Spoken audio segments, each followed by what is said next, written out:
বারবার আমরা শুনতে পাই ভারতবর্ষ থেকে মুসলমানদের তাড়িয়ে দেওয়া হবে, শোনা যায় তো নাকি? হ্যাঁ, অত সহজ নয়। ভারত হলো আমাদের বাপ আদমের দেশ, জোরে বলুন সুবহানাল্লাহ। এখান থেকে কে তাড়াবে? হ্যাঁ, বাপ আদম আলাইহিস সালাম ডাইরেক্ট জান্নাত থেকে ভারতবর্ষ হিন্দুস্তানে এসেছিলেন, জোরে বলুন সুবহানাল্লাহ। বাপ আদম আলাইহিস সালামের পায়ের ছাপ এখনো রয়েছে হিন্দুস্তানে।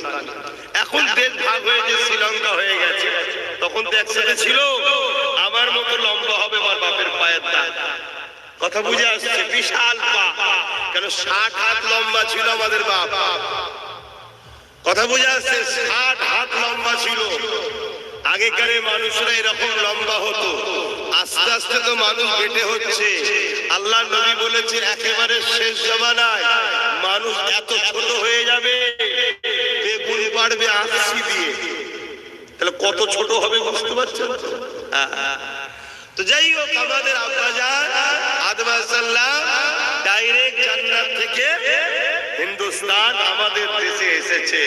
এ দেশ পৃথিবীতে একটাই দেশ আছে হিন্দুস্তান, বাকি পৃথিবীতে হিন্দুস্তানের মতো কোন দেশ পৃথিবীতে নাই। কিরকম? এদেশে এমন কোন ধর্ম নেই যে ধর্মের লোক নিয়ে দেশে, কেন সব ধর্মের লোকেরই বাপের দেশ, এটা আদমের, জোরে বলুন সুবহানাল্লাহ। এটা হলো আমার দেশের গর্ব।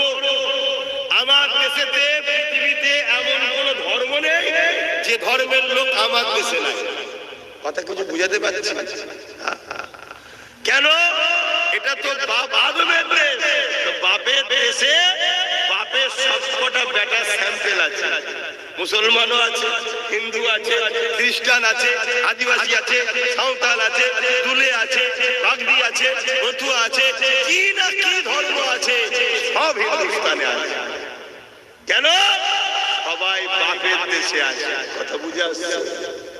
কিন্তু বারবার এক শ্রেণীর লোকেরা শুধুমাত্র ফিতনা লাগিয়ে নানা রকম কথা ছড়ায়। এদের মূল লক্ষ্য হলো মানুষের কবু হব, তাই এরা ফিতনা লাগাতে চায়। যেমন নতুন করে এখন এসআইআর এর নিয়ে ফিতনা শুরু করেছে, মানুষ হই হই করছে, কাগজপত্র নিয়ে হই হই করছে না, করেনি? এইসব পরিকল্পনা গরিব মারার পর মুসলমান মারবে, মুসলমান মারবে, অত সহজ নাই মুসলমান মারা।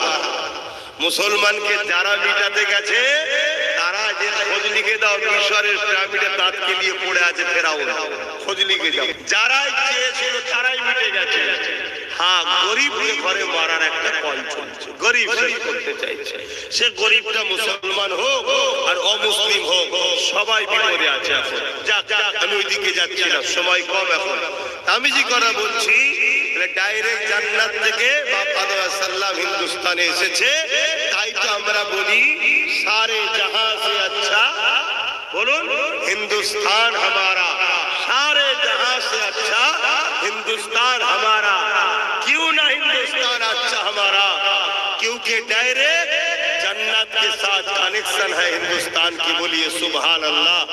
एवं बाप आदम अलैहिस सलामेर साथे नूरे मोहम्मद रसूल आदम अलैहिस सलामेर कपाले छिलेन, डायरेक्ट हिंदुस्ताने एसेছে, জোরে বলুন সুবহানাল্লাহ। আমরা গর্বিত নয়? আমরা কি আনন্দিত নয়? সেই বাপের ছেলে আমরা সবাই। জুড়া জুড়া আগে ছেলে হতো, একটা ছেলে একটা মেয়ে, কথা বুঝে আসছে? তারপর এইভাবে 40 জুড়া হয়েছে, 40 জুড়া হয়েছে, একটা ভাই একটা বোন। জুড়া জুড়া হতো, একটা পুত্র সন্তান, একটা কন্যা সন্তান। প্রথম পুত্র সন্তানের সঙ্গে দ্বিতীয় কন্যা সন্তানের বিবাহ হতো, দ্বিতীয় পুত্র সন্তানের সঙ্গে প্রথম কন্যা সন্তানের বিবাহ হতো। এভাবে 40 জুড়া হওয়ার পর তাদের বংশ বিস্তার যখন হতে শুরু করলো, মহান স্রষ্টা বলল এই নিকাটা এখন হারাম, বন্ধ হয়ে গেল, এবার দূরে দূরে। এভাবে মানুষ জাতি পৃথিবীতে বিস্তার হয়েছে। আজকে পৃথিবীতে 750 কোটির উপরে মানুষ আছে, বলুন সুবহানাল্লাহ। বাবেরা, নওজওয়ানেরা, এই মনুষ্য জাতি কিভাবে চলবে? এই মনুষ্য জাতির জন্য মহান স্রষ্টা রব্বুল আলামিন যুগে যুগে যুগে একজন করে পথ প্রদর্শক নবী রাসূল মেসেঞ্জার আওতার পাঠিয়েছে এবং আসমানি কিতাব পাঠিয়েছে। যখনই মানুষ জাতি মহান স্রষ্টাকে ভুলে গিয়ে খারাপ অন্যায় রাস্তায় চলে গেছে, দাঙ্গা ফাসাদ খুন খারাপিতে চলে গেছে, তাদেরকে সঠিক রাস্তা দেখাবার জন্য মহান স্রষ্টা আসমানি কিতাব পাঠিয়েছে এবং এই কিতাবটাকে বোঝাবার জন্য নবী রাসূল পাঠিয়েছে। এই পৃথিবীর জমিনে 1,24,000 নবী রাসূল মেসেঞ্জার আওতার এসেছে। সবাইকে সম্মান করি, সবার উপর ঈমান আনি, সবাই সত্যবাদী ছিল, সবাই হকের উপরে ছিল এবং পৃথিবীর জমিনে মোট 104 এসেছে। সব কটা কিতাবই হক, সব কটা কিতাবই সত্য। কিন্তু মনে রাখবেন, আজ থেকে 2000 বছর আগে ঈসা আলাইহিস সালাম চলে যাবার পর 500 বছর পার হয়ে যায়। এই পৃথিবীর জমিনে মানুষ আল্লাহকে ভুলে গিয়ে নিজেদের হাতে তৈরি করলো 360টা নকল খোদা। এক খোদা ছেড়ে দিয়ে 360টা নকল খোদা তৈরি করে তাদের উপাসনা করতে লাগলো। তারা এমন করে গরিবদের ঘরে বাজারে নিলামে তুলতে লাগলো। তারা কন্যা সন্তান হলে জেন্ত মুখে দিতে লাগলো। এ যুবকেরা মনে রাখবে, কন্যা সন্তান হলে জেন্ত পুঁতে দিতে লাগলো।